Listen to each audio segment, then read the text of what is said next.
Bayangkan seorang OB miskin dipaksa menikahi anak gubernur setelah gadis itu mengaku hamil di luar nikah. Seluruh kota mencibirnya. Tapi ia memilih OB itu karena dialah satu-satunya pria yang pernah menolongnya saat semua orang pergi, dan endingnya malah jadi begini. Tapi sebelum lanjut, saya doakan yang sudah subscribe channel Kisah Populer. Semoga sehat selalu, panjang umur, rezekinya lancar, dan yang punya hutang segera lunas. Dan jangan lupa komen, dari mana kalian nonton video ini? Yuk kita mulai ceritanya. Langit sore itu kelabu, seolah ikut menangisi nasib Andra. Di depan kantor kelurahan, tenda putih besar berdiri megah. Lampu-lampu gantung berkilau, bunga melati dirangkai indah, dan karpet merah terbentang dari gerbang sampai ke pelaminan. Tapi di tengah kemewahan itu, hati seorang OB miskin bernama Andra terasa hancur berantakan. Ia mengenakan jas pinjaman, terlalu longgar di bahu, dan sepatu hitam tua milik tetangganya. Tangan kasarnya gemetar menggenggam cincin pernikahan. Di hadapannya berdiri Laras, anak tunggal seorang gubernur yang terkenal anggun, cantik, dan terpandang di seluruh kota. Gaun putihnya berkilau seperti salju, mahkota kecil bertengger di atas rambutnya yang disanggul rapi. Tapi di balik wajah cantik itu, tidak ada senyum. Hanya pandangan kosong. Dengan ini, kami nikahkan. Suara penghulu menggema. Bisik-bisik langsung terdengar dari tamu undangan. Sebagian besar adalah pejabat, pengusaha, dan masyarakat kota. Malu-maluin keluarga gubernur. Bisik seorang wanita bergaun hijau. Masa anak gubernur nikah sama OB kumuh? Sahut yang lain. Andra menunduk. Kata-kata itu menusuk seperti belati. Ia tak pernah minta semua ini. Ia hanya seorang tukang kebersihan di gedung pemerintahan. Seorang pemuda miskin dari kampung pinggir kota. Tapi entah bagaimana, 2 hari lalu, ajudan gubernur mendatangi kontrakannya dan memaksanya menerima lamaran ini. Ini bukan permintaan, kata ajudan itu dingin. Ini perintah. Kini, di hadapan banyak orang, Andra harus mengucapkan ijab kabul yang bahkan tak pernah ia bayangkan. Saya terima nikahnya. Suaranya lirih, tercekat, tapi cukup terdengar. Tamu-tamu bersorak dingin. Beberapa kamera wartawan menyorot ke wajahnya. Ia tahu besok pagi seluruh kota akan membaca berita ini. Anak gubernur menikah dengan OB kumuh. Laras menatap ke depan. Matanya kosong. Seolah ia juga korban dalam permainan besar ini. Gubernur duduk di kursi VIP, wajahnya kaku, menyembunyikan rasa malu di balik senyum tipis yang dipaksakan. Sementara di barisan belakang, teman-teman kerja Andra hanya bisa melongo, tak percaya pemuda miskin yang selalu menyapu lantai itu kini menjadi suami anak gubernur. Saat cincin melingkar di jari, Andra merasakan perasaan campur aduk, antara marah, takut, dan tak berdaya. Ia bukan pahlawan, bukan tokoh cerita romantis. Ia hanya lelaki biasa yang terjebak dalam situasi yang tidak ia mengerti. Selamat ya, Bang Andra, bisik salah satu temannya lirih. Tapi di ujung mata orang-orang, hanya ada tatapan hina. Upacara resepsi berjalan kaku. Musik pengiring terdengar megah tapi hampa. Laras berdiri di sampingnya, tak sekalipun menoleh atau menggenggam tangannya. Dari dekat, Andra mencium samar bau parfum mahal yang tak seharusnya bersatu dengan keringat dan debu pekerja sepertinya. Senyum sedikit, bisik salah satu panitia foto pernikahan. Tapi Laras hanya berdiri membeku. Sementara Andra memaksa bibirnya membentuk garis tipis. Dalam hati ia berteriak, "Apa salahku sampai harus menjalani semua ini?" Sore itu, matahari tenggelam di balik awan kelabu. Angin membawa suara cemoohan yang terdengar lebih keras dari musik pesta. Andra sadar, pernikahan ini bukan awal dari kebahagiaan, melainkan awal dari ujian panjang yang tak pernah ia minta. Di kursi pelaminan megah itu, 2 orang yang tak saling mencinta duduk berdampingan. Seorang gadis terpandang yang menanggung aib besar, dan seorang pemuda miskin yang dijadikan tameng. Dan di luar sana, seluruh kota sudah siap menertawakan kisah mereka. Malam turun pelan-pelan, menelan sisa pesta siang tadi yang penuh cemoohan. Tenda resepsi sudah dibongkar. Lampu-lampu gantung dipadamkan satu persatu. Sisa bunga melati berjatuhan ke tanah, seperti serpihan janji palsu yang tak pernah diucapkan. Di kamar pengantin yang besar dan mewah itu, Andra duduk kaku di ujung ranjang. Ia masih mengenakan jas pinjaman, dasinya longgar, rambutnya basah oleh keringat. Dinding kamar dipenuhi ukiran kayu jati dan tirai putih yang berayun pelan tertiup angin dari jendela balkon. Namun keindahan kamar itu tak memberi ketenangan sedikit pun. Laras duduk di sisi lain, mengenakan gaun pengantin yang kini terlihat lusuh setelah seharian dipakai. Riasannya mulai luntur, meninggalkan jejak tangis samar di pipinya. Ia tak bicara sejak upacara tadi. Hanya diam, seperti boneka porselen cantik yang retak dari dalam. Andra menarik napas panjang. Ia bukan laki-laki yang pintar bicara. Apalagi dengan gadis sekelas Laras, anak gubernur, perempuan terpandang, cantik, jauh dari dunia kumuh yang ia kenal. Kenapa aku? Gumam Andra dalam hati. Kenapa aku yang harus jadi tameng aib orang lain? Suara isakan kecil memecah keheningan. Laras menunduk. Bahunya bergetar pelan. Tangisnya terdengar menahan perih yang dalam, bukan sekadar lelah. Andra menoleh pelan. Ia tidak terbiasa melihat perempuan menangis di hadapannya, apalagi istri sahnya, meski pernikahan ini tak lahir dari cinta. "Ah, kamu kenapa?" Suara Andra parau, ragu-ragu. Laras tak langsung menjawab. Ia mengusap air mata dengan tangan gemetar. Lalu, dengan suara lirih dan terputus-putus, ia berkata, "Kamu bukan ayah dari anak ini." Dunia Andra seperti berhenti berputar. Kata-kata itu meluncur begitu saja, dingin, tajam, dan menghantam dadanya. Ia terdiam, menatap Laras tanpa suara. "Aku hamil, bukan dari kamu," lanjut Laras, kini menahan tangisnya agar tidak pecah. "Tapi hanya kamu, satu-satunya orang, yang tidak lari dariku malam itu. Saat semua orang menjauh, saat dunia membuangku, cuma kamu yang menolongku." Ingatan malam itu menyelinap ke kepala Andra. Malam hujan deras di depan gedung pemerintahan. Seorang gadis muda berdiri di pinggir jalan, tubuhnya gemetar, wajahnya basah oleh air mata dan hujan. Semua orang berlalu, pura-pura tak melihat. Hanya Andra yang berhenti, menawarkan payung lusuh dan segelas air hangat dari kantin. Ia tak tahu siapa gadis itu saat itu. Ia hanya merasa kasihan. Andra menelan ludah. Ada perasaan perih, tapi juga sesuatu yang lebih dalam. Ia marah, tapi tidak bisa membenci. Ia kecewa, tapi juga kasihan. Ia hanya lelaki miskin, dan kini ia menjadi suami dari perempuan yang menyimpan luka begitu besar. "Kenapa kamu nggak cerita dari awal?" tanyanya pelan. Laras menggeleng, matanya basah. "Karena aku tahu, nggak ada satupun pria yang mau menikahi perempuan seperti aku. Apalagi dengan aib sebesar ini. Tapi aku juga nggak sanggup hidup sendirian. Aku hanya ingin punya seseorang yang nggak lari." Hening lagi. Hanya suara jangkrik dari luar jendela.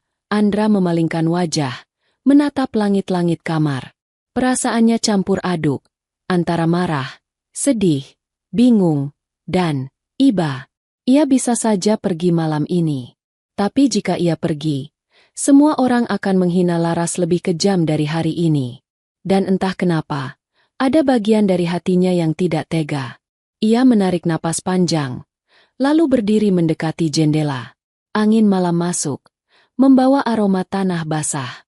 "Aku nggak tahu harus gimana," katanya lirih. "Tapi aku nggak akan buka mulut soal ini. Dunia nggak perlu tahu." Laras menunduk, tangisnya pecah dalam diam. Ia tak menyangka pria sederhana ini, yang bahkan tak punya uang untuk membeli jas sendiri, akan berkata seperti itu. Di saat semua orang menilainya sebagai aib, Andra malah melindunginya dengan keheningan. Di malam penuh air mata itu, dua orang asing duduk di ruangan yang sama, terikat oleh pernikahan yang tak mereka inginkan. Tapi dipersatukan oleh luka yang sama-sama mereka sembunyikan. Andra tidak berjanji apapun malam itu. Tapi keputusannya untuk diam menjadi bentuk pengorbanan pertamanya. Pagi itu udara terasa lebih berat dari biasanya. Sejak pernikahan 2 hari lalu, Nama Andra seakan menjadi bahan pembicaraan seluruh kota. Koran lokal memajang foto dirinya dengan judul besar, "Anak Gubernur menikah dengan OB kumuh." Media online lebih kejam lagi. Judul mereka menusuk harga diri seperti duri yang tak bisa dicabut. Pernikahan yang memalukan. OB jadi menantu gubernur. Cinta atau skandal? Di warung kopi dekat pasar, para tetangga saling berbisik. "Itu kan si Andra, anak miskin dari gang belakang," kata seorang ibu-ibu sambil melipat koran. "Siapa sangka bisa dapat anak gubernur. Pasti ada permainan di belakangnya. Aku dengar Laras dipaksa nikah sama dia karena hamil," sahut yang lain dengan suara pelan tapi penuh nada sinis. "OB begitu mana pantas jadi menantu pejabat." Tawa kecil menyertai kalimat itu, tawa yang lebih tajam dari hinaan langsung. Andra melangkah ke kantor dengan seragam abu-abu yang sama seperti dulu. Bedanya, kini semua mata menatapnya bukan sebagai tukang kebersihan, tapi sebagai bahan gunjingan. Setiap langkahnya seperti menginjak pecahan kaca. Menantu gubernur lewat," seru salah satu staf muda dengan nada mengejek. "Jangan injak lantai, nanti kotor jasanya." Timpal yang lain, disambut tawa kencang. Andra menunduk, menggenggam erat gagang pel-pel lantai. Ia tak membalas. Ia tak pernah pandai bicara. Dalam hati, amarah dan malu bertabrakan, tapi ia memilih diam. Diam adalah satu-satunya cara bertahan dari hinaan dunia. Meski kini sah menjadi suami Laras, ia menolak berhenti bekerja. Gajinya kecil, tapi pekerjaan itu satu-satunya harga diri yang masih ia genggam.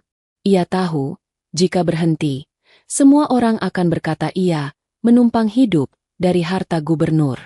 Dan Andra tidak ingin disebut laki-laki seperti itu. Sementara itu di rumah besar keluarga gubernur, Laras duduk di ruang tamu sendirian. Televisi di depannya menyiarkan berita gosip tentang pernikahan mereka. Komentar publik membanjiri layar. Pernikahan tidak sepadan. Anak gubernur rusak masa depannya. Laki-laki OB pasti matre. Laras mengepalkan tangan di atas paha, menahan air mata yang kembali menggenang. Sejak pengakuan malam itu, rasa bersalahnya tumbuh semakin besar. Ia tahu, Andra tidak bersalah. Ia tahu, pria itu bahkan tidak pernah menginginkan semua ini.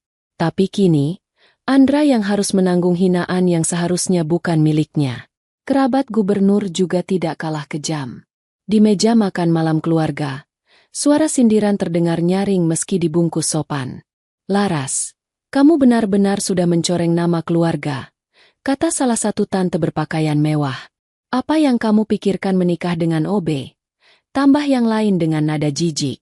"Dia itu cuma orang suruhan, tukang pel." Gubernur hanya terdiam, wajahnya kaku.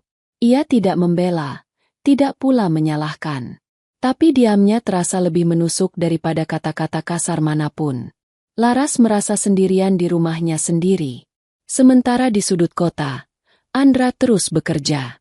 Ia mengepel lantai koridor gedung pemerintahan yang sama seperti setiap hari. Beberapa orang lewat pura-pura tak mengenalinya. Sementara yang lain sengaja berbisik cukup keras agar ia mendengar. "Kasihan banget ya, OB dijadikan boneka politik." Siapa tahu dia cuma numpang kaya. Hidup OB berubah karena perut perempuan. Andra berhenti sejenak, menatap lantai yang mengilap di bawahnya. Pantulan wajahnya sendiri tampak lelah, bukan karena pekerjaan, tapi karena dunia kini memperlakukannya seperti sampah. Tapi di tengah semua hinaan itu, ada satu hal yang membuatnya tetap berdiri, harga dirinya. Ia tidak ingin hidup dari belas kasihan. Ia tidak ingin membuktikan kepada dunia bahwa mereka salah, tapi ia juga tidak akan memberi mereka alasan untuk benar. Sore itu, saat matahari condong ke barat, Andra menatap langit dari jendela gudang kebersihan. Angin sore masuk, membawa debu dan aroma aspal panas. Ia mengepalkan tangannya. "Biarin mereka hina," bisiknya pelan. "Tapi aku nggak akan jadi laki-laki yang lari dari tanggung jawab." Di sisi lain kota, Laras duduk di depan cermin, menatap wajahnya sendiri. Ia sadar, Satu keputusan salah telah menyeret pria sederhana itu ke neraka hinaan yang tak pantas ia tanggung. Dalam diam, Laras berjanji pada dirinya sendiri, suatu hari nanti, ia akan menebus semua ini. Hujan turun deras malam itu, membasahi jalanan kota yang sepi. Suara tetesan air menghantam genteng rumah kontrakan Andra seperti irama muram yang tak henti. Ia duduk bersandar di tembok ruang tengah, masih mengenakan seragam kerjanya yang basah oleh keringat dan air hujan sore tadi. Sejak pernikahan, pikirannya terus dipenuhi pertanyaan tentang Laras, tentang bayi dalam kandungannya, tentang masa depan yang tiba-tiba dipaksakan kepadanya. Selama ini ia hanya melihat Laras sebagai gadis kaya yang hidupnya sempurna. Cantik, terpandang, selalu tampil di acara-acara resmi bersama ayahnya, sang gubernur. Tapi di balik semua itu, ternyata ada sesuatu yang jauh lebih kelam. Malam itu, Laras datang sendiri ke rumah kontrakan kecil mereka. Gaun tidurnya basah oleh gerimis, wajahnya pucat, rambutnya terurai berantakan. Andra yang baru saja selesai makan nasi dingin terkejut melihatnya berdiri di depan pintu. "Laras!" Suara itu keluar pelan, ragu. Laras hanya menunduk, memeluk perutnya yang kini mulai membuncit. Tanpa diminta, Andra menyodorkan handuk lusuh dan jaket miliknya. Gadis itu duduk di kursi kayu, gemetar seperti seseorang yang kehilangan tempat berpijak. "Kenapa kamu kesini malam-malam?" tanya Andra hati-hati. "Hening." Hanya suara hujan di luar sana. Lalu perlahan, Laras membuka mulutnya, untuk pertama kalinya sejak pernikahan mereka. Suaranya serak, seperti seseorang yang sudah lama menyimpan luka. "Aku harus cerita sama kamu. Kamu berhak tahu semuanya." Andra diam, memberi ruang. Laras menarik napas panjang, matanya menerawang kosong. "Semua ini bermula dari orang yang aku percaya," katanya lirih. "Dia bukan orang sembarangan. Dia anak pengusaha besar, sering muncul di TV. Dia pria pertama yang aku cintai." Andra menatapnya dalam, tanpa menyela. Laras melanjutkan dengan suara bergetar. "Awalnya, dia baik, perhatian, bikin aku merasa istimewa. Tapi saat aku hamil, semua berubah. Dia pergi. Tak satu pun teleponku dijawab. Bahkan keluarganya menyuruhku menyingkir, supaya nama mereka tidak tercoreng." Air mata Laras jatuh pelan, membasahi tangan yang memeluk perutnya. "Ayahku marah. Dunia menghujat. Teman-temanku menjauh. Orang-orang yang dulu menyanjungku, satu persatu membuangku." Andra terdiam. Kini semuanya perlahan masuk akal. Pernikahan ini bukan tentang cinta, tapi tentang menutupi skandal besar seorang pejabat dan keluarganya. Laras hanyalah seorang gadis muda yang dikhianati, dan Andra adalah perisai yang dipilih dunia untuk melindungi citra mereka. Malam itu Laras bercerita tentang satu malam yang tak akan ia lupakan.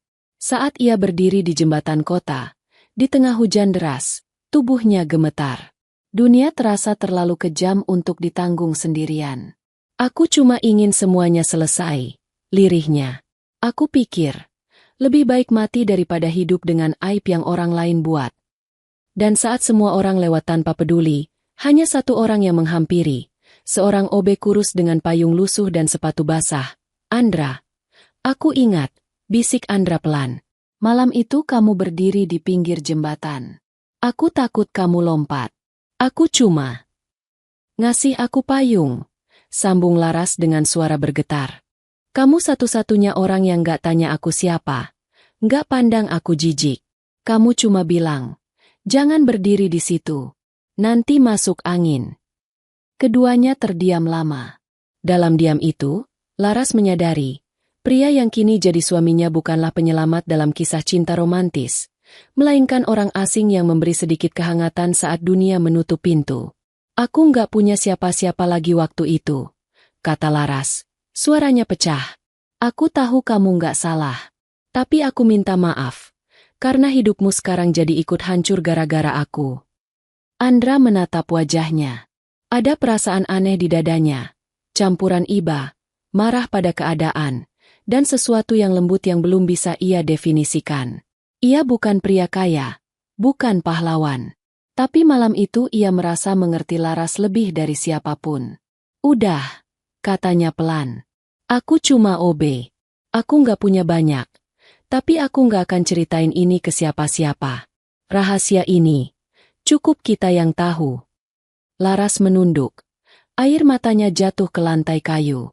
Untuk pertama kalinya, ia merasa tidak sendirian dalam badai ini. Di tengah hujan malam itu, dua jiwa yang sama-sama luka mulai menemukan sedikit cahaya. Meski redup, tapi cukup untuk membuat mereka tetap berdiri.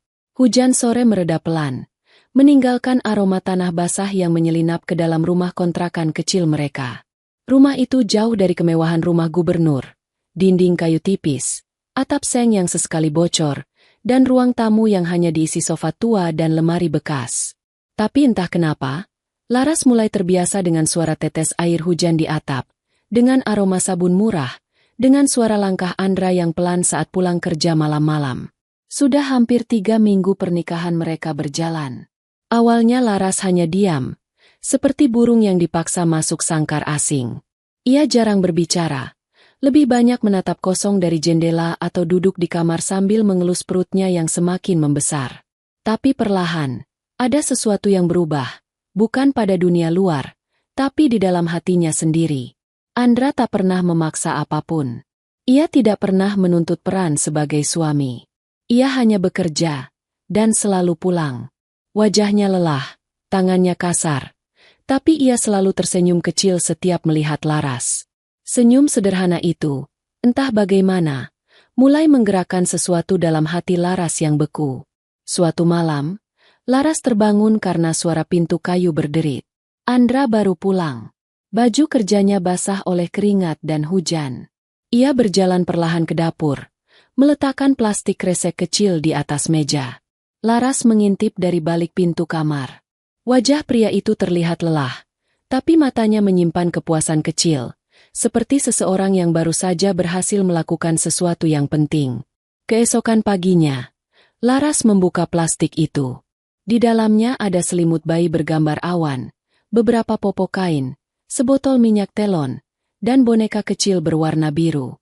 Semua barang itu sederhana, bukan merek mahal seperti yang biasa ia pakai saat masih tinggal di rumah gubernur. Tapi Laras tahu, untuk Andra, semua ini bukan hal kecil. Tangannya menyentuh label harga yang masih menempel di salah satu popok. Jumlahnya mungkin tidak seberapa bagi keluarga kaya, tapi bagi Andra yang hanya seorang OB, itu pasti hasil kerja keras lembur selama beberapa malam. Laras menutup mulutnya dengan telapak tangan. Dadanya hangat dan perih di saat bersamaan. Tidak ada pria yang pernah membelikan barang-barang bayi untuknya dengan tatapan tulus seperti itu. Sore harinya, Laras duduk di dapur saat Andra pulang kerja. Biasanya ia akan langsung masuk kamar dan berdiam diri, tapi kali ini berbeda. Ia menunggu. Saat Andra membuka pintu, Laras berdiri kikuk, memeluk bungkusan selimut bayi itu. "Ini, kamu yang beli?" tanyanya pelan. Andra kaget. Ini pertama kalinya Laras menyapanya dengan nada lembut sejak mereka menikah. Ia menggaruk tengkuk, sedikit gugup. "Iya, aku pikir nanti kamu butuh. Aku nggak punya banyak, tapi sedikit-sedikit bisa kumpul kok." Laras menunduk, tapi matanya mulai basah. "Kenapa kamu repot-repot?" "Karena aku tinggal di sini juga," jawab Andra lirih. "Dan, walaupun bayi itu bukan darahku, aku nggak mau dia lahir tanpa apapun. Aku cuma nggak mau kalian ngerasa sendirian." Jawaban sederhana itu terasa seperti pelukan yang tak diucapkan. Laras menggigit bibirnya, menahan tangis. Ia ingin marah pada dunia, pada nasib, pada lelaki jahat yang dulu meninggalkannya. Tapi pada Andra, ia tak bisa marah. Lelaki ini tidak pernah menyakitinya. Justru sebaliknya, dia hadir saat semua orang pergi. Sejak hari itu, Laras mulai memperhatikan hal-hal kecil. Bagaimana Andra selalu memastikan atap tidak bocor di dekat kamarnya. Bagaimana ia diam-diam menyapu halaman agar Laras tidak terpeleset. Bagaimana ia menaruh kursi kecil di dekat dapur agar Laras bisa duduk nyaman saat memasak. Hal-hal kecil itu membentuk sesuatu yang hangat di dadanya. Sesuatu yang perlahan meluluhkan dinding tinggi yang selama ini ia bangun. Malam itu, saat Laras hendak tidur, ia melirik Andra yang sedang duduk di ruang tamu, memperbaiki kipas angin rusak. Pria itu tidak sempurna, jauh dari segala hal yang dulu ia impikan. Tapi ada satu hal yang tidak dimiliki siapapun dalam hidupnya sebelumnya, ketulusan. Dalam remang lampu kamar, Laras memeluk perutnya dan tersenyum kecil untuk pertama kalinya sejak skandal itu meledak. Bukan karena dunia menjadi lebih baik, tapi karena hatinya mulai melembut. Suasana rumah gubernur siang itu tegang. Langit mendung menambah berat udara di dalam ruangan. Di ruang kerja besar yang dipenuhi rak buku, bendera, dan figura foto resmi, duduk seorang pria parubaya dengan jas abu-abu gelap, Gubernur Bima Pranoto. Wajahnya keras, sorot matanya tajam seperti pisau. Di hadapannya, Laras duduk dengan tangan meremas rok panjangnya, sementara Andra berdiri tegak di dekat pintu, menundukkan kepala. Ayah sudah cukup bersabar. Suara Gubernur Bima berat dan dingin. Tapi ini sudah keterlaluan. Setiap hari media menulis tentang pernikahanmu dengan orang ini. Ia melirik tajam ke arah Andra. Citra keluarga kita hancur. Laras. Hancur. Laras menunduk, tapi kali ini bukan karena takut, melainkan sedang berusaha mengendalikan hatinya. Ayah, aku. Diam, bentak sang gubernur. Sejak kapan kamu berani membantah ayah? Anak pejabat sepertimu menikah dengan OB miskin. Apa kamu sadar bagaimana orang-orang menertawakan kita? Andra menggenggam tangannya erat. Ia sudah tahu sejak awal, cepat atau lambat momen seperti ini akan datang. Bagi gubernur, ia hanyalah OB kumuh yang merusak citra keluarga. Ia tidak punya gelar, harta, atau nama baik yang pantas bersanding dengan anak seorang gubernur. Pak, Andra memberanikan diri bicara. Suaranya pelan tapi tegas. Saya tahu saya bukan siapa-siapa. Saya juga nggak pernah minta semua ini terjadi. Tapi saya nggak akan ninggalin Laras di tengah masalah ini. Kalau Bapak mau hina saya, silakan. Tapi jangan salahkan dia. Gubernur menatapnya tajam. Berani sekali kamu bicara seperti itu di rumah ini. Kamu pikir dengan menikahi anak saya kamu sudah naik derajat? Kamu tetap tukang pel. Andra, orang seperti kamu tidak pantas berdiri di samping Laras. Kata-kata itu menampar Andra lebih keras dari tamparan fisik manapun. Tapi ia tidak melawan. Ia hanya menatap lantai, menahan harga diri yang sudah digerus sejak pernikahan dimulai.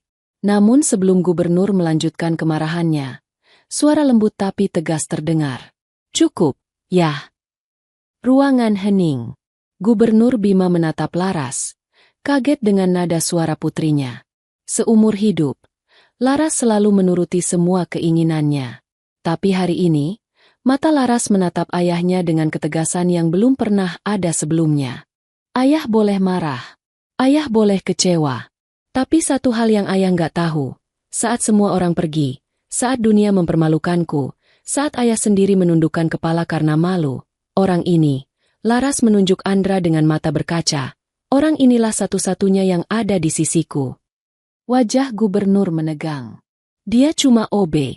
Laras. OB yang gak pernah ninggalin aku. Potong Laras cepat. Suaranya pecah. Tapi matanya tidak goyah. Pria kaya itu yang bikin aku hamil. Dia kabur. Semua teman yang aku percaya juga pergi. Tapi Andra berdiri di sampingku tanpa minta apapun. Tanpa pamrih. Dia nggak pantas diperlakukan seperti sampah. Ayah. Andra menatap Laras dengan mata membulat. Ini pertama kalinya gadis itu membelanya. Selama ini ia hanya diam, menunduk, menerima semua hinaan. Tapi hari ini, Laras berdiri untuknya.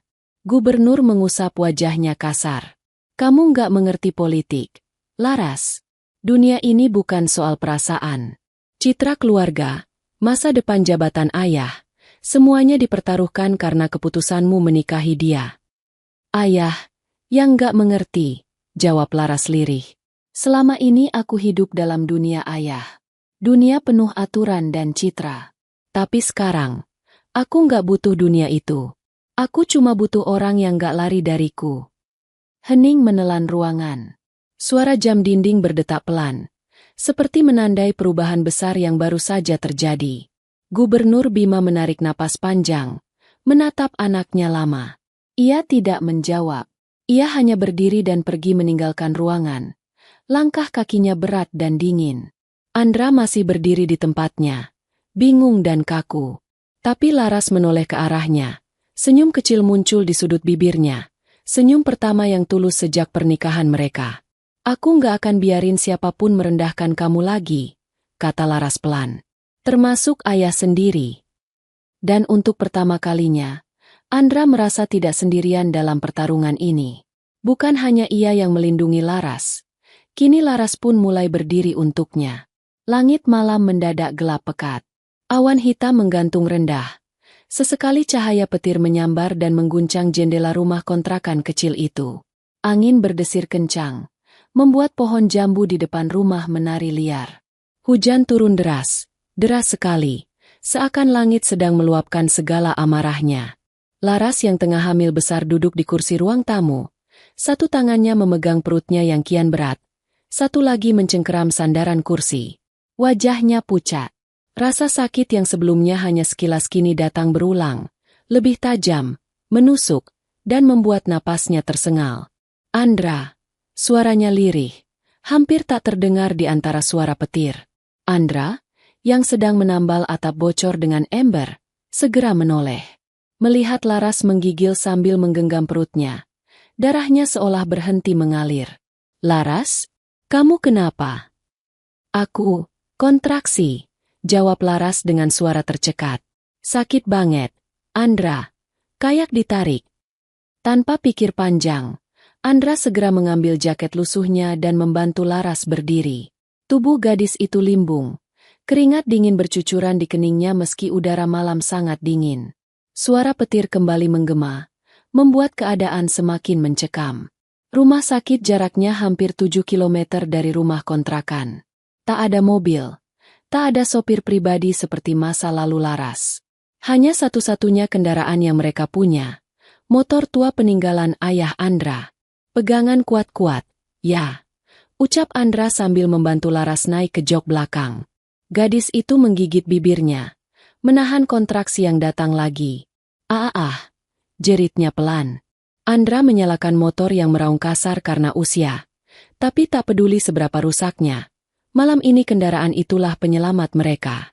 Hujan semakin deras, membasahi jalanan, membuat pandangan kabur. Tapi Andra tidak berhenti. Ia melaju menembus badai, menundukkan badan, menjaga keseimbangan agar Laras tidak jatuh. Sedikit lagi, Laras, bertahan, ya. Teriak Andra di tengah suara angin. Setiap lampu jalan yang mereka lewati terasa seperti cahaya harapan. Laras memeluk pinggang Andra erat-erat, bukan karena cinta, setidaknya belum, tapi karena ketakutan. Ketakutan kehilangan nyawa, kehilangan bayi yang ia kandung sendirian selama berbulan-bulan. Tapi di punggung Andra, ia merasakan sesuatu yang menenangkan, keteguhan. Setibanya di rumah sakit, Andra langsung berlari masuk sambil menggendong Laras yang tak kuat lagi berjalan. Perawat-perawat yang bertugas malam itu bergegas membawa tandu. Ibu hamil, pembukaan sudah besar, seru salah satu bidan. Andra, jangan tinggalin aku, kata Laras dengan suara lemah saat dibawa masuk ke ruang bersalin. Andra menggenggam tangannya erat. Aku nggak akan kemana-mana. Aku di sini. Suara petir menggema di luar, tapi di dalam ruangan bersalin, suara jeritan Laras memenuhi udara. Wajahnya merah, peluh mengucur deras, matanya berkaca-kaca. Andra berdiri di samping ranjang, tak berani bergerak jauh. Ia bukan dokter, bukan siapa-siapa, tapi malam ini, ia menjadi satu-satunya sandaran Laras. Tarik napas. Ayo, dorong, seru bidan. Laras menggigit bibir, menggenggam tangan Andra begitu kuat sampai pria itu hampir tak merasakan jarinya sendiri. Tapi Andra hanya membisikkan, "Kamu kuat, kamu bisa, aku di sini." Beberapa menit terasa seperti berjam-jam. Dan akhirnya, tangisan bayi memecah suara badai di luar. Tangisan nyaring itu membuat semua orang terdiam sesaat. Seorang bidan tersenyum lelah sambil mengangkat bayi mungil yang baru lahir itu. Laki-laki, katanya.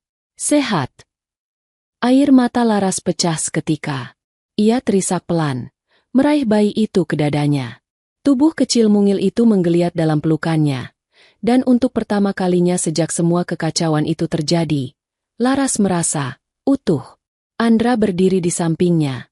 Matanya ikut basah. Ia tak punya ikatan darah dengan bayi itu. Tapi melihat Laras tersenyum dalam tangis, melihat keajaiban kecil itu lahir dari semua luka, hatinya terasa dipenuhi sesuatu yang tidak pernah ia rasakan sebelumnya. Terima kasih, ucap Laras lirih. Andra menatapnya bingung. Untuk apa? Untuk nggak pernah ninggalin aku, jawabnya pelan. Lalu, tanpa ragu, Laras meraih tangan Andra dan menaruhnya di atas tangan mungil bayi mereka. Dan malam itu, di tengah badai yang mengamuk di luar, sesuatu yang baru lahir, bukan hanya bayi mungil itu, tapi juga sebuah kehangatan yang tak lagi ditahan. Laras memeluk Andra untuk pertama kalinya, bukan karena keterpaksaan, tapi karena ketulusan yang tumbuh di antara luka waktu berjalan pelan namun pasti. 3 bulan sudah berlalu sejak malam badai itu. Bayi mungil mereka, Arka, tumbuh sehat. Tangisnya yang dulu terdengar seperti jeritan rapuh kini terdengar seperti musik kecil yang menghangatkan rumah kontrakan sederhana mereka. Di rumah kecil itu, Laras belajar menjadi ibu, dan tanpa sadar, ia juga mulai belajar mencintai pria yang selama ini hanya ia pandang sebagai bayangan. Pagi-pagi, sebelum matahari benar-benar muncul, Andra sudah bangun. Ia memanaskan air untuk membuat susu, menyiapkan popok bersih, dan merapikan kamar agar Laras bisa beristirahat sedikit lebih lama. Kadang, Laras bangun diam-diam dan mengintip dari balik pintu kamar. Ia melihat punggung Andra yang membungkuk. Tangan kasarnya menggendong Arka dengan cara canggung tapi penuh hati-hati. Pelan-pelan ya, nak. Bisik Andra lirih sambil menepuk-nepuk punggung bayi. Jangan nangis. Ibu lagi tidur. Laras menggigit bibirnya, menahan perasaan hangat yang semakin sering muncul belakangan ini. Ia tak pernah membayangkan seorang OB sederhana bisa menjadi sosok yang begitu lembut. Tak ada pesta, tak ada perhiasan, tapi entah kenapa, semua itu terasa lebih berharga dibanding semua kemewahan yang pernah ia punya dulu. Siang hari, Laras mulai terbiasa membantu Andra. Ia belajar memasak makanan sederhana, menjemur pakaian bayi, bahkan sesekali ikut duduk di teras sambil menyusui Arka. Andra seringkali pulang kerja dengan seragam abu-abu yang basah oleh keringat, tapi selalu tersenyum saat melihat Laras dan Arka menyambutnya di depan rumah. Capek? Tanya Laras suatu sore, ketika Andra duduk di bangku kayu sambil melepas sepatu bututnya. Andra mengusap peluhnya dan tersenyum kecil. Capeknya hilang begitu ngeliat kalian. Jawaban itu membuat jantung Laras berdetak lebih cepat. Dulu ia menganggap kata-kata romantis hanya milik pria tampan berjas mahal. Tapi Andra tidak pernah pandai merangkai kalimat puitis. Ia hanya berkata jujur. Dan itu jauh lebih menyentuh dari semua rayuan mewah yang pernah ia dengar. Perlahan, Laras mulai sadar. Ia tidak lagi melihat Andra sebagai tameng aib. Ia mulai memperhatikan hal-hal kecil. Bagaimana mata Andra selalu lembut saat melihat Arka. Bagaimana ia tak pernah marah walau lelah. Bagaimana ia menahan hujan agar bayi mereka tidak basah saat berjalan pulang dari puskesmas. Suatu malam, Laras terbangun karena Arka menangis. Tapi saat ia keluar kamar, ia mendapati Andra sudah lebih dulu berdiri di samping boks bayi, menggendong Arka dan menyanyikan lagu Nina Bobo dengan suara serak yang pelan. Suara itu tidak merdu, tapi ada ketulusan yang sulit dijelaskan. Laras bersandar di kusen pintu, matanya panas. Air matanya jatuh bukan karena sedih, tapi karena bahagia. Andra, panggilnya pelan. Pria itu menoleh. Kaget. Kamu belum tidur. Laras berjalan pelan mendekat, menyentuh lengan Andra. Makasih ya, untuk semuanya. Andra menggaruk tengkuknya, kikuk seperti biasa. Ah, nggak usah makasih. Aku cuma ngelakuin apa yang seharusnya aku lakuin. Tapi bagi Laras, semua yang Andra lakukan bukan cuma itu segalanya. Di dunia yang pernah membuangnya, hanya pria ini yang tetap berdiri di sisinya. Bukan karena kewajiban, tapi karena hatinya. Malam itu, Laras mengambil Arka dari pelukan Andra. Namun bukannya kembali ke kamar. Ia duduk di samping Andra di bangku ruang tamu. Mereka berdua terdiam, hanya mendengar suara hujan rintik-rintik di luar dan dengkuran halus bayi di pelukan. Untuk pertama kalinya, Laras menatap wajah Andra tanpa dinding kebencian, tanpa rasa malu. Yang ia lihat bukan lagi pria miskin dengan seragam abu-abu, tapi seorang laki-laki yang membuatnya merasa aman, untuk pertama kali dalam hidupnya. Andra, katanya lirih. Aku mulai ngerasa rumah itu bukan soal gedung megah atau kemewahan. Laras tersenyum samar, tapi tentang siapa yang ada di dalamnya. Andra terdiam, tidak tahu harus menjawab apa. Tapi tatapan mereka saling bertemu, dan dalam keheningan itu, sesuatu yang dulu samar kini menjadi jelas. Laras mulai jatuh cinta. Hari itu matahari bersinar terik, langit tampak cerah, namun suasana rumah kontrakan kecil Andra dan Laras terasa berat, sesak, seperti ada badai yang mendekat tanpa suara. Bayi kecil Arka baru saja tertidur di dalam buayan sederhana. Laras menyelimuti tubuh mungil itu dengan lembut. Ia tersenyum samar.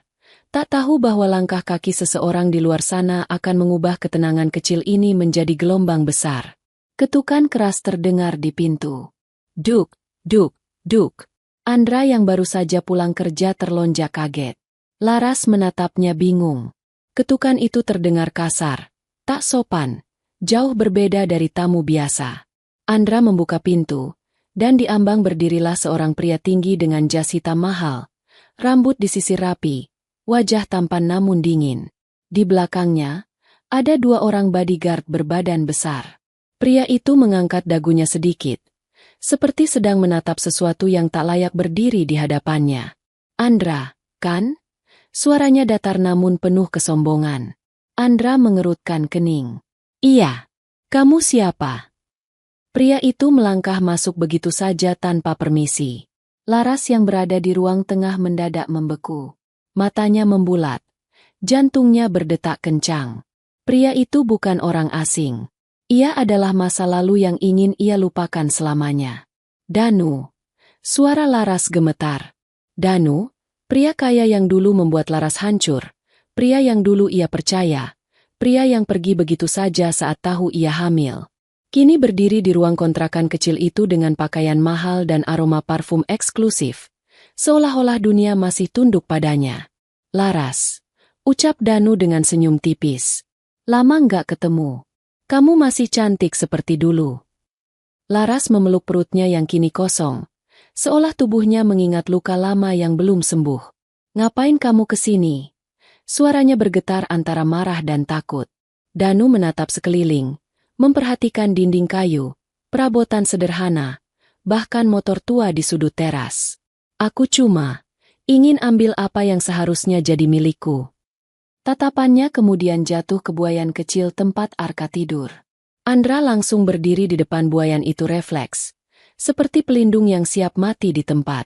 Jangan macam-macam, ucapnya dengan suara rendah dan tegas. Danu mendengus.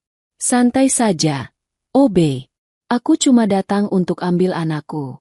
Anak itu darah dagingku, bukan milikmu. Kau pikir dengan menikahi Laras, kau bisa memiliki segalanya? Kau cuma numpang hidup di atas aib orang lain. Kata-kata itu seperti tombak yang menembus dada Andra. Ia tak bisa menyangkal kenyataan itu. Secara darah, Danu memang ayah Arka. Secara hukum, pria itu bisa saja menggugat hak asuh. Dan Andra? Ia bukan siapa-siapa. Laras berdiri di antara keduanya. Wajahnya tegang. Kamu pikir kamu bisa datang seenaknya setelah semua yang kamu lakukan? Setelah kamu buang aku waktu itu. Danu mengangkat alis. Aku hanya melakukan apa yang perlu dilakukan. Keluargaku tidak akan membiarkan skandal ini merusak nama kami. Tapi sekarang, keadaan berbeda. Aku akan menikah. Aku butuh pewaris. Dan anak itu. Ia menunjuk ke arah buayan. Punyaku. Laras gemetar. Andra melihat tangannya mengepal kuat, seperti sedang menahan amarah dan ketakutan bersamaan. Kalau kamu benar-benar ayahnya, kata Laras pelan tapi tajam, kenapa kamu pergi saat aku hampir mati sendirian di jembatan itu? Danu terdiam sejenak, lalu tersenyum sinis. Itu masa lalu, Laras. Sekarang aku bisa kasih Arka hidup yang jauh lebih layak daripada kontrakan reot ini. Sekolah bagus, masa depan terjamin. Kamu harusnya berterima kasih. Andra hanya berdiri diam. Di dalam dadanya, sebuah rasa sakit yang berat mulai menggerogoti perlahan. Ia ingin berteriak, ingin melawan, ingin merebut hak yang bahkan secara hukum bukan miliknya. Tapi ia tahu, ia tak punya kekuatan. Ia hanya OB miskin, melawan keluarga konglomerat. Laras menatap Andra. Tatapan itu penuh kebingungan dan ketakutan. Dalam hatinya, ia tahu Danu punya kuasa untuk merebut Arka. Ia tahu apapun yang ia lakukan bisa berakhir sia-sia. Andra akhirnya berkata lirih, kalau memang kamu mau ambil Arka, aku nggak bisa lawan kamu, Danu. Aku nggak punya kuasa. Tapi, ia menatap lurus ke mata Danu. Suaranya bergetar namun tegas. Kau nggak akan bisa kasih dia kasih sayang seperti yang kami kasih. Hening panjang menyelimuti ruangan. Danu menyeringai tipis, lalu melangkah mundur. Kita lihat saja nanti. OB, dunia bukan soal cinta. Ini soal kuasa. Ia berbalik, meninggalkan rumah itu. Suara mobil mewahnya terdengar beberapa detik kemudian, lenyap di kejauhan. Begitu pintu tertutup, Laras terduduk lemas di lantai. Andra mendekat, tapi tidak mengatakan apapun. Mereka berdua hanya terdiam, tenggelam dalam ketakutan yang sama dan di dalam hatinya yang terdalam, Andra tahu, untuk pertama kalinya sejak Arka lahir, ia benar-benar takut kehilangan segalanya. Hujan turun gerimis di halaman rumah kontrakan malam itu. Andra duduk di teras, mengenakan kaos lusuhnya, pandangan kosong ke arah jalan basah yang sepi. Sejak Danu datang beberapa hari lalu, pikirannya tak pernah tenang. Bayangan pria kaya itu, dengan jas mahal dan kata-kata tajam, terus berputar di kepalanya. Ia tahu, secara hukum, Arka bisa direbut kapan saja. Ia juga tahu, Laras berhak memilih kehidupan yang lebih nyaman bersama ayah kandung anaknya. Danra menggenggam segalanya. Uang, kuasa, pengaruh. Sementara ia, hanyalah seorang OB miskin dengan motor tua dan rumah kontrakan reot. Di dalam rumah, Laras sedang menidurkan Arka.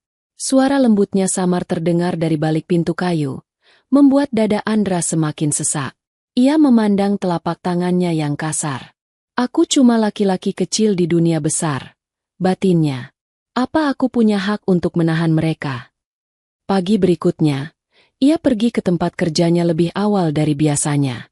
Bukan untuk lembur, tapi untuk berbicara dengan pengacara pro bono yang dikenalnya lewat salah satu staf lama. Danra sudah mulai bergerak.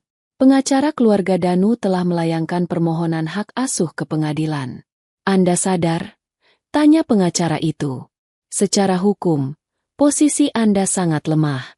Tanpa ikatan darah, tanpa harta, dan tanpa status kuat, kemungkinan besar anak itu akan jatuh ke tangan ayah kandungnya. Andra mengangguk pelan. Ia sudah tahu, tapi mendengar kenyataan itu diucapkan keras-keras membuat dadanya semakin berat. Kalau begitu, saya nggak akan lawan, katanya lirih. Kalau itu membuat Laras dan Arka hidup lebih baik, saya rela mundur. Malamnya, Laras mendapati Andra duduk termenung di ruang tamu dengan amplop putih di tangan. Apa ini? Tanya Laras curiga. Surat persetujuan, jawab Andra datar. Kalau kamu setuju, Arka bisa ikut Danu. Dia bisa kasih semua yang aku nggak punya. Sekolah bagus, rumah besar, hidup layak. Ia menunduk, menahan napas berat. Aku nggak bisa kasih semua itu, Laras. Laras membeku. Kata-kata itu seperti tamparan yang tidak ia duga. Kamu gila, Andra? Suaranya pecah. Kamu pikir uang dan rumah besar bisa ganti semua yang kamu kasih selama ini? Andra berdiri. Suaranya gemetar tapi tegas. Aku cuma mau kamu bahagia. Kalau aku harus minggir supaya kamu dan Arka dapat hidup lebih baik, aku rela. Air mata Laras langsung jatuh. Ia menggenggam amplop itu erat, lalu merobeknya di depan mata Andra. Kebahagiaan aku bukan istana, bukan uang Danu. Kebahagiaan aku ada di sini, di rumah kecil ini. Sama kamu. Beberapa hari kemudian, pengadilan dan media dikejutkan oleh satu pernyataan berani. Laras, putri gubernur, berdiri di depan barisan kamera, dengan mata berkaca-kaca tapi sorot penuh keberanian. Puluhan wartawan mengangkat kamera, mikrofon terarah padanya. Di sampingnya berdiri Andra, gugup, mengenakan kemeja putih bersih yang dipinjam dari temannya. Banyak yang bilang pernikahan kami aib. Suara Laras bergetar tapi jelas. Banyak yang bilang Andra nggak pantas. Tapi aku akan bilang sesuatu hari ini, dan aku ingin seluruh kota dengar. Suara wartawan bergemuruh. Laras menarik napas panjang. Pria ini bukan ayah kandung anakku, katanya lantang. Tapi dia adalah ayah sejati bagi kami. Suasana langsung riuh. Kilatan kamera menyala dari segala arah. Andra terpaku. Laras melangkah satu langkah mendekatinya, menggenggam tangannya erat. Dia yang ada saat semua orang pergi. Dia yang menggendongku ke rumah sakit malam badai itu. Dia yang bangun malam-malam saat Arka menangis. Dan dia yang melindungi kami saat dunia menghinaku. Air mata mengalir di pipi Laras, tapi suaranya semakin mantap. Danu mungkin punya darah, tapi Andra punya hati. Dan Arka butuh cinta, bukan sekadar nama besar. Kata-kata itu menyebar cepat ke seluruh kota. Dalam hitungan jam, berita itu menjadi sorotan publik. Orang-orang yang dulu mencibir, kini terdiam. Banyak yang mulai melihat sosok Andra bukan sebagai OB miskin, tapi sebagai pria dengan hati yang besar. Andra menatap Laras dengan mata berkaca. Ia tidak menyangka gadis yang dulu menunduk malu itu kini berdiri tegak, membelanya di depan dunia. Laras menatap balik, senyum kecil di sela air matanya. Malam itu, saat mereka pulang, Andra berdiri lama di depan rumah kontrakan. Ia tidak lagi merasa kecil. Untuk pertama kalinya, ia merasa dihargai. Hari itu, halaman depan balai kota dipenuhi wartawan dan masyarakat. Spanduk besar bertuliskan, pernyataan resmi terkait kasus hak asuh Arka, terbentang di belakang panggung sederhana. Mikrofon berderet di atas meja, kamera televisi dan media online menyorot ke satu titik. Laras dan Andra. Suasana tegang. Semua orang tahu, pernyataan Laras beberapa hari lalu telah mengguncang opini publik. Anak gubernur yang menikah dengan seorang OB bukan lagi sekadar bahan gosip, kini menjadi perbincangan nasional. Danu dan kuasa hukumnya pun hadir, duduk di barisan depan, dengan jas mahal dan senyum sinis. Andra berdiri di samping Laras, mengenakan kemeja putih bersih, celana hitam sederhana, dan sepatu pinjaman. Tangannya dingin, jantungnya berdetak kencang. Sorotan kamera terasa seperti ribuan mata yang menelanjangi hidupnya. Namun di sampingnya, Laras menggenggam tangannya pelan. Genggaman itu hangat, dan membuatnya tenang. Moderator acara mempersilakan Laras berbicara. Gadis itu berdiri tegak. Rambutnya terurai rapi, namun sorot matanya menyala penuh keberanian. Hari ini aku berdiri bukan sebagai anak seorang gubernur, suaranya jelas, tapi sebagai seorang ibu, dan sebagai seorang perempuan yang tahu siapa yang benar-benar mencintainya. Wartawan mulai mengangkat kamera, mikrofon mendekat. Banyak orang bertanya, lanjut Laras, kenapa aku memilih Andra? Dia bukan ayah kandung Arka. Dia bukan pria kaya. Dia bahkan seorang OB. Tapi aku akan jawab di depan semua orang. Jawaban yang selama ini aku simpan dalam hatiku. Laras menoleh ke arah Andra. Tatapannya lembut, tapi mantap. Ia melangkah satu langkah ke depan, mendekati pria itu. Andra, katanya pelan. Namun mikrofon menangkapnya dengan jelas. Selama ini, kamu selalu ada. Waktu aku dihina, kamu diam di sampingku. Waktu aku takut, kamu genggam tanganku. Waktu semua orang pergi, cuma kamu yang bertahan. Andra terpaku. Suara desis wartawan terdengar samar. Beberapa lensa kamera mendekat. Laras menunduk perlahan, lalu mencium tangan Andra di depan semua orang. Gerakan itu membuat kerumunan langsung riuh. Wartawan menekan tombol kamera bersamaan. Blitz menyala seperti kilat di siang bolong. "Aku mencintaimu," kata Laras lirih namun jelas, membuat seluruh halaman balai kota mendadak sunyi.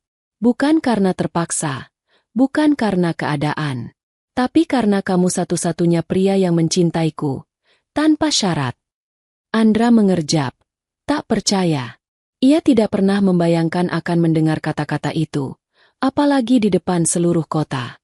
Jantungnya berdetak cepat, matanya panas. Laras menatapnya dalam. Matanya berkaca tapi senyum kecil terlukis di bibirnya. "Danu mungkin punya kuasa," lanjut Laras, kini berbicara ke arah kerumunan. "Tapi Andra punya hati yang gak pernah goyah. Aku memilih dia. Bukan karena citra. Bukan karena nama, tapi karena cinta." Sorakan kecil terdengar dari beberapa orang di kerumunan. Bahkan sebagian wartawan yang biasanya hanya memburu sensasi kini terdiam, seperti menyaksikan sesuatu yang langka, cinta yang lahir dari luka, tapi tumbuh menjadi kekuatan. Andra melangkah maju, berdiri tepat di depan Laras. "Kamu yakin?" tanyanya pelan. "Setelah semua ini, semua tekanan, semua hinaan, kamu yakin sama aku?" Laras mengangguk. "Iya, Andra. Karena dari semua orang yang pernah aku temui, cuma kamu yang lihat aku sebagai manusia, bukan aib." Andra tak bisa lagi menahan perasaannya. Ia meraih Laras, menggenggam tangannya kuat-kuat. "Kalau begitu, aku janji, aku nggak akan pernah lepasin kamu lagi."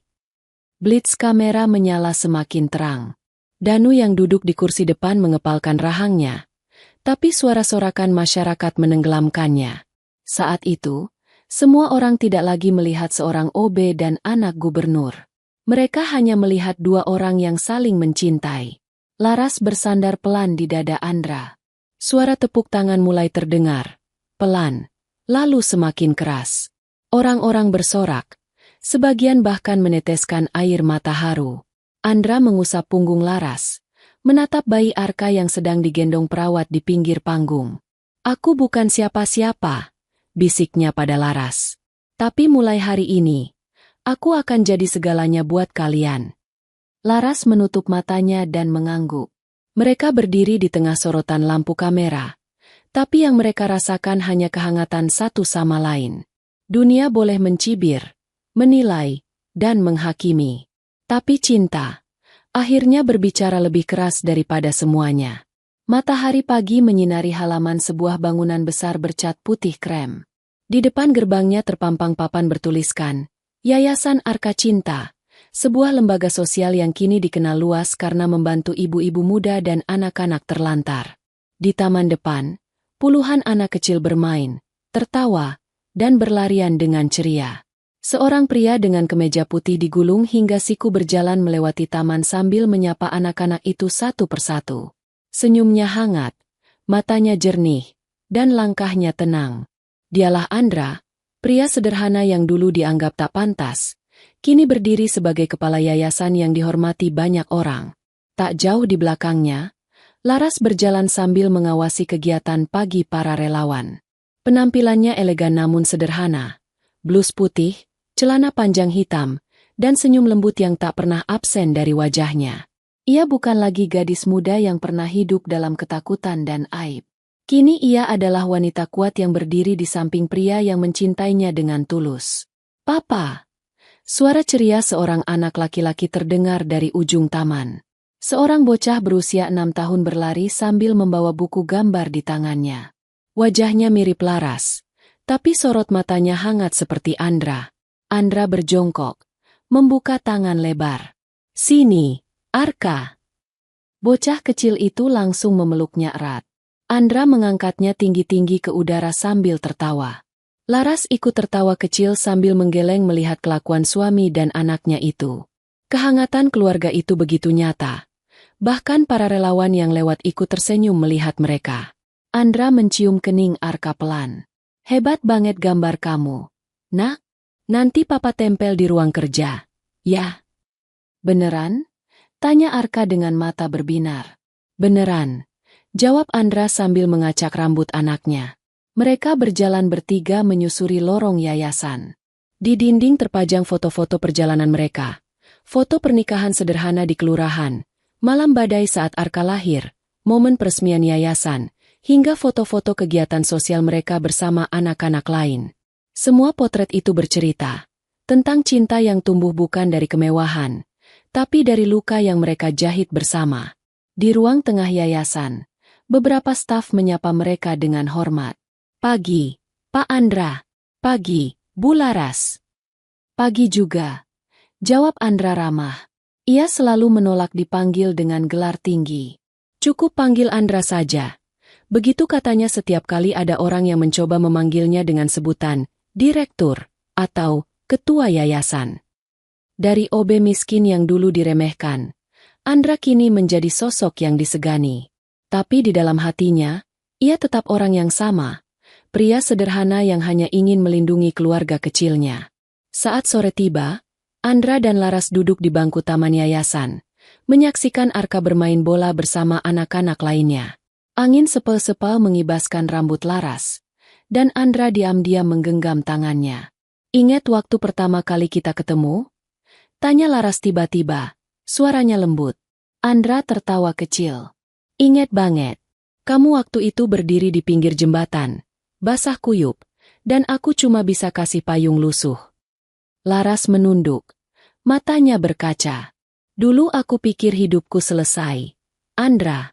Tapi ternyata, itu baru awal. Kamu bukan cuma kasih payung. Kamu kasih aku hidup baru." Andra menatap wajah Laras dengan mata yang hangat. "Dan kamu kasih aku keluarga yang gak pernah aku punya sebelumnya." Mereka terdiam sejenak, menikmati pemandangan anak-anak tertawa di depan mereka. Di tengah semua kesederhanaan ini, mereka merasa kaya. Bukan karena uang, bukan karena jabatan, tapi karena cinta yang mereka bangun pelan-pelan, dari luka yang pernah nyaris menghancurkan segalanya. Laras menyandarkan kepalanya di bahu Andra. "Dulu pernikahan kita dipaksa," bisiknya lirih.